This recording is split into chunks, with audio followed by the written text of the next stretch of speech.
Let's get into this now. Another legal blow for the ANC in its cadre deployment policy battle with the Democratic Alliance. Today, the Constitutional Court ordering the ANC to hand over the full record from the 1st of January 2013 to the Democratic Alliance, and this is all the way up until the time that Cyril Ramaphosa was chairperson of the ANC's deployment committee. Now, the official opposition wants the ANC's cadre deployment policy declared unconstitutional and unlawful. Now, for what this means exactly, this latest ruling, I'm joined by Dr. Leon Schreiber. He is a member of parliament belonging to the Democratic Alliance. Dr. Schreiber, thank you very much for your time. Let's begin with whether or not in the last few hours since this judgment was handed down, or should we say this ruling was handed down, have you had contact from the ANC, and do you have reason to believe that they will respect this court judgment? Good evening, Xoli, and good evening to your viewers. Well, we have not had direct contact with the ANC. All we've seen is a short tweet, I believe, that went out where the ANC says that they will study this particular judgment. But of course, we do know that the ANC has lost a lot of money through court orders and has spent a lot of time trying to oppose the DA in our quest to ensure transparency around the ANC's cadre deployment secrets. You will recall that this case has been ongoing for years now, with its genesis in the Johannesburg High Court, with an original order that the ANC should hand over these records because it is patently clear to the court that even though the ANC is a private organization, the decisions of its cadre deployment committee impact on the public and on the rights of the public. And as we've consistently maintained, every time that we have load shedding, every time the taps run dry, infrastructure stops working, the trains stop running, we live with the consequences of cadre deployment. And this process has now finally reached its conclusion in the Constitutional Court, which affirmed that indeed, because it impacts on the public has a right to know what's in these records. I do not want to speculate on what the ANC may or may not do. Needless to say that if it defies the Constitutional Court, then we would be sitting with a very serious constitutional crisis. And it is striking how many South Africans have reached out to me today to say they don't expect the ANC to comply. I think it's quite a damning indictment of the state of the ANC that so many people think they are prepared to defy the highest court in the land to keep these records a secret. Do you believe that the record itself exists? There are a couple of important points to make in that regard. So the first one is that throughout the court processes in front of 3 different courts leading up to the highest court in the land, the ANC has never once indicated that these records do not exist.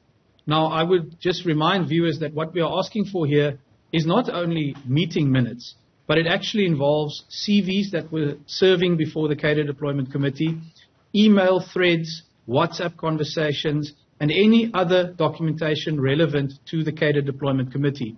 The ANC had ample opportunity throughout the court process to indicate whether these things exist or not, and specifically to raise the issue of if they did not exist.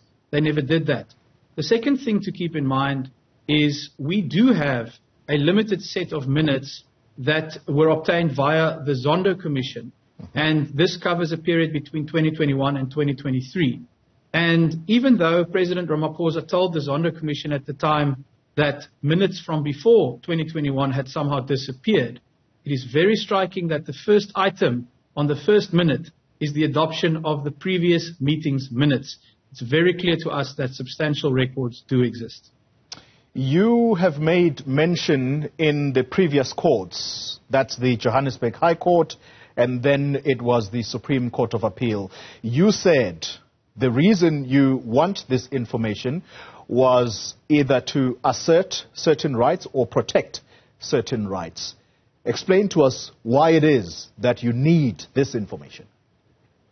Yes, it's an important question because the ANC is a private organization, and in order to obtain information from a private organization using the Promotion of Access to Information Act, which is commonly known as PAIA, you have to demonstrate that the actions of this private organization impacts on the public's constitutional rights.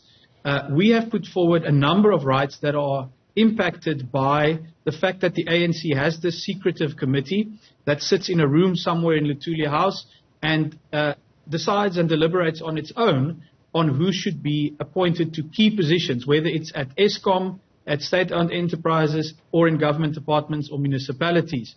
And what we contended is that this impacts the public in a number of ways. For example, the right to equality.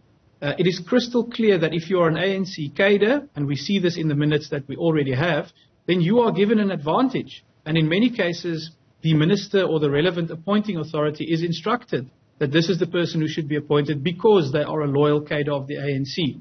The right to dignity, the right of South Africans to receive a range of services are impacted when service delivery suffers because incompetent people or corrupt people are appointed on the basis not of a fair and transparent process or on the basis of skills, but on the basis of a secret decision from the ANC based on their loyalty to the party. Those are clear impacts on the public, and that is ultimately what the court ruled should be upheld.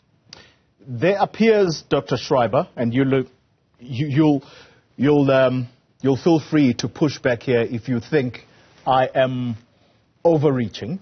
There does appear to be a target here, and that is these records, you want them for a specific period, and that period is when President Ramaphosa was the chairperson of the deployment committee, and there does appear to be an assertion, a very clear assertion, and that is that if Ramaphosa is going to say, as he said, by the way, last week Thursday in the State of the Nation address, that state capture was one of the biggest challenges to face this country since the 30-year democratic rule, then Ramaphosa would have to answer to questions as to his involvement or possible involvement in aiding and abetting state capture.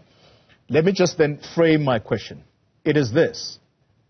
Do you plan to use this for electioneering purposes to say, we proved it to you, or we said to you that Ramaphosa was integral in state capture, so here it is? Is that your plan? I think there are two issues there. Let me just quickly deal with the question of electioneering, and I want to point this out very firmly tonight. This case has been ongoing for more than 3 years. In the intervening period, we have submitted an end cadre deployment bill to Parliament. We have also launched a separate court case to try and declare cadre deployment unconstitutional. So this is not something that started yesterday or something that happens now close to an election. This is an ongoing campaign, an ongoing commitment by the DA that we seek to abolish cadre deployment.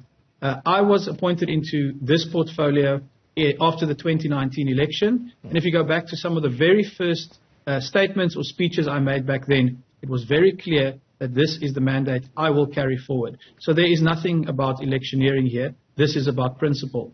The second point that you raise is about the president, and I think you've put it very accurately. The president came in 2018 originally as president on the back of promises that he was not only against state capture, but that he would deal with the consequences thereof.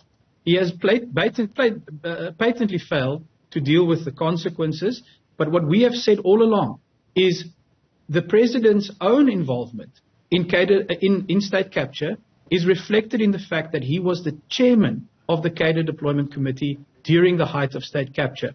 Again, this is not only something that the DA is saying, this was confirmed by the Zondo Commission.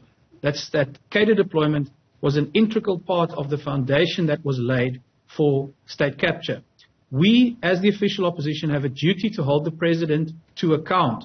We cannot do that when we don't have full sight of his involvement. And that is where this case originates from, and that is the really historic significance of this case, because it will finally enable us to see the president's fingerprints all over cadre deployment and, by extension, the state capture project. Final question to you, sir. I know you said you are not going to speculate about whether or not the ANC will respect the rule of law or will respect the court's decision here, and that is to hand over these records within 5 days. If they miss that deadline, what next? We have a very, very important precedent in our back pocket, Xoli. That is the case involving former President Jacob Zuma. You will recall that when he was found to be in contempt, the Constitutional Court did not hesitate to send him to jail. That is the precedent we are keeping in our back pocket. If the ANC dares to undermine the rule of law by ignoring this particular outcome, we will not hesitate to use that precedent to apply to have ANC leaders sent to prison. Can I throw this final one, if I may?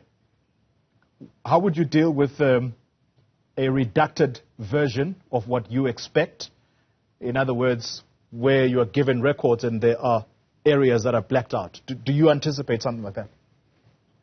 All I can say at this stage again is that the ANC not once raised this particular issue while this matter was before the courts. They never suggested to the court that there are certain elements of these records that should be redacted, perhaps for good reason. They never raised it. So what the court had before them was essentially the ANC saying these records exist. We see no distinction in terms of the material between things that we want to share and things that we don't want to share. In fact, all the ANC was saying is no, the people are not allowed to see any of this. And so therefore the court has ruled very clearly that there are no redactions, there are no escape clauses, and that the full records as requested must be made available to the DA, which we will then share with the public within 5 working days. We expect the ANC to abide by that. And as I say, we will not hesitate to use the precedent created in the Zuma matter to go after anyone who seeks to undermine a ruling of the Constitutional Court. Dr. Leon Schreiber, let me thank you very much for your time. A member of Parliament sitting on the benches of the Democratic Alliance.